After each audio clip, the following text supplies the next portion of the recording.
حضرت علی شیر خدا، فجر کا وقت تھا، ہاتھ میں چھڑی پکڑی تھی، 63 سال عمر مبارک تھی، کوفے کی جامع مسجد میں نماز پڑھانے آ رہے ہیں، ہر دروازے پہ دستک دیتے، اٹھو الصلاۃ خیر من النوم۔ رستے میں حضرت علی لوگوں کو جگاتے جگاتے آئے، جب مسجد کوفہ میں پہنچے تو ایک بدبخت خنجر چھپائے کھڑا تھا، اس نے حضرت علی رضی اللہ تعالیٰ عنہ کو خنجر مارا، وہ دوستانہ جو 10 سال کی عمر میں شروع ہوا تھا۔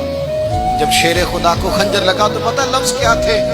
فزت برب الکعبہ، لوگوں رب کعبہ کی قسم میں کامیاب ہو گیا، میری زندگی دین کے کام آ گئی، میں کامیاب ہو گیا۔ حضرت علی کی داڑھی ساری لہو سے بھر گئی۔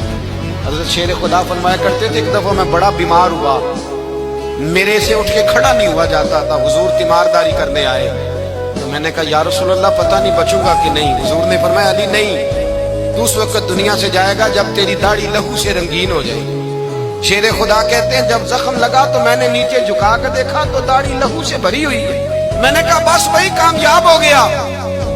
جامع مسجد کوفہ میں مولا علی نے سر سجدے میں رکھا، اور اسلام کی تاریخ کا وہ شخص جس شخص نے اپنی بچپن سے لے کر جوانی، جوانی سے لے کر بڑھاپا، اور جاتے جاتے امام حسن اور حسین کو قریب بلایا اور وصیت کر گئے، بیٹا جینا اسی کا ہے جو دین کے لیے جیے، بیٹا مرنا اسی کا ہے جو دین کے لیے مرے، جس دھج سے کوئی مقتل میں گیا وہ شان سلامت رہتی ہے، یہ جان تو آنی جانی ہے، اس جان کی کوئی بات نہیں۔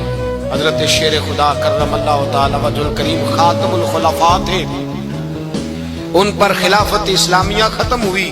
حضرت علی رضی اللہ تعالیٰ عنہ جس دن وصال ہوا، آپ کے بیٹے کہتے ہیں اس رات مولا علی نے خزانے کا مال سارا ایک رات والے تقسیم کیا، اور پھر جس جگہ مال خزانہ ہوتا تھا وہاں 2 نفل پڑھ کے کہا اے اللہ میں نے تیرے بندوں کی امانت تیرے بندوں تک پہنچا دی ہے۔ زندگی دین کے نام کر کے وہ شیر رخصت ہوئے۔